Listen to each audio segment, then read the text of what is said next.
नमस्कार दोस्तों, मैं राजेश दुधानी एडवोकेट आज आपके साथ डिस्कस करने जा रहा हूं मैट्रिमोनियल डिस्प्यूट में एंटीसिपेटरी बेल के बारे में। दोस्तों, मैट्रिमोनियल डिस्प्यूट जैसे ही अराइज होते हैं तो तीन तरह के केसेस जो है फाइल हो जाते हैं। उसमें एक केस है 498 का भी। 498 का जो है दहेज से रिलेटेड केस है दोस्तों। इसमें 406 और 34 आईपीसी भी लग जाती है, जो कि अब बीएनएसएस में इसके सेक्शंस चेंज हो गए हैं। दोस्तों, ये केस है Sudeep Chatterjee versus state of Bihar का केस। इस केस में दोस्तों होता है क्या है कि जो ही 498 में एफआईआर दर्ज होती है तो जो एक्यूज्ड है वो सेशंस कोर्ट में जाता है एंटीसिपेटरी बेल के लिए, लेकिन सेशंस कोर्ट जो है एंटीसिपेटरी बेल खारिज कर देती है और उस एंटीसिपेटरी के रिजेक्शन के ऊपर जो है सुदीप चटर्जी जो है वो जाते हैं पटना हाई कोर्ट में। और Patna high court anticipatory bail तो ग्रांट कर लेती है, लेकिन दोस्तों जो एंटीसिपेटरी बेल ग्रांट करती है उसके दौरान जो टर्म्स एंड कंडीशंस लगाती है वो थोड़ी सी अजब गजब होती है। और वो टर्म्स एंड कंडीशंस ये है कि ऑनरेबल हाई कोर्ट ने ये कहा कि आपको एफिडेविट पे ये देना लिख के पड़ेगा कि आप जो है इस दौरान लड़की की फिनेंशियल और फिजिकल जो भी समस्याएं हैं उनको आप दूर करेंगे, यानी उनका टेक केयर करेंगे, उनकी देखभाल करेंगे। तो ये जो एक ऐसी शर्त थी जिसके ऊपर में जो है लड़के को मंजूर नहीं थी और लड़का जो है वो आ जाता है ऑनरेबल सुप्रीम कोर्ट में। ऑनरेबल सुप्रीम कोर्ट में जब ये मैटर आता है तो ऑनरेबल जस्टिस मिश्रा और जस्टिस रवि कुमार की जो बेंच होती है उनके सामने ये केस लगता है 2024 अगस्त में दोस्तों।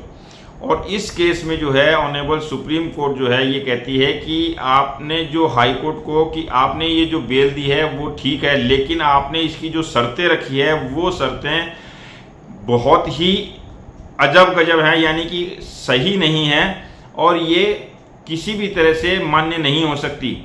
क्योंकि आप एक तरफ तो इसको एंटीसिपेटरी बेल ग्रांट करने हैं, दूसरी तरफ जो है 498 का केस है जिसके ऊपर में जो है इसको सजा भी हो सकती है, और आप तीसरा इसके ऊपर में ये बाउंडेशन लगा रहे हैं कि इसकी जो है लड़की की फिनेंशियल और फिजिकल रिक्वायरमेंट को फुलफिल करेगा।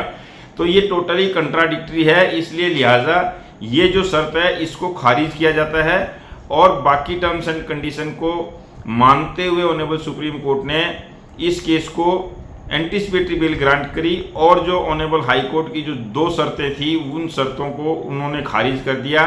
तो दोस्तों, मेरा ये कहना है कि अगर आप एंटीसिपेटरी बेल में जाते हैं, पहली बात अगर आपकी खारिज हो जाती है तो आप ऑनरेबल हाई कोर्ट का रुख कर सकते हैं। और ऑनरेबल हाई कोर्ट अगर इस तरह की कोई कंडीशन इम्पोज करता है जो आपके अधिकारों का हनन करती है या अनकॉन्स्टिट्यूशनल मानी जाए, तो वैसी शर्तों को लेकर आप उसको ऑनरेबल सुप्रीम कोर्ट में चैलेंज कर सकते हैं, जहां से आपको रिलीफ मिलने की पूरी संभावना है। तो दोस्तों, एंटीसिपेटरी बेल जो है उसी कंडीशन में ली जाती है कि आपको अप्रीहेंशन हो, किसी बात का डर हो कि आपको जो है एफआईआर दर्ज होने के बाद में अरेस्ट किया जा सकता है। तो आप अपना अरेस्ट से बचने के लिए आप एंटीसिपेटरी बेल का सहारा ले सकते हैं। वैसे भी दोस्तों 498 के एक ही केसेस में ऑनरेबल सुप्रीम कोर्ट ने ये कह रखा है कि ज़्यादातर केसेस में जब तक ज़रूरी ना हो या कोई बहुत ही ऐसी एविडेंस रिकॉर्ड पे ना हो जिसके तहत कोई संगीन अपराध होता हुआ दिख रहा हो, उसी कंडीशन में एंटीसिपेटरी बेल रिजेक्ट की जानी चाहिए। अदरवाइज मैट्रिमोनियल डिस्प्यूटेड के केसेस में जो है एंटीसिपेटरी बेल नॉर्मली ग्रांट हो जाती है। तो दोस्तों, ये एक एंटीसिपेटरी बेल के ऊपर में और जो उसके ऊपर में जो ऐसी शर्तें लग गई थी जो मान्य नहीं है।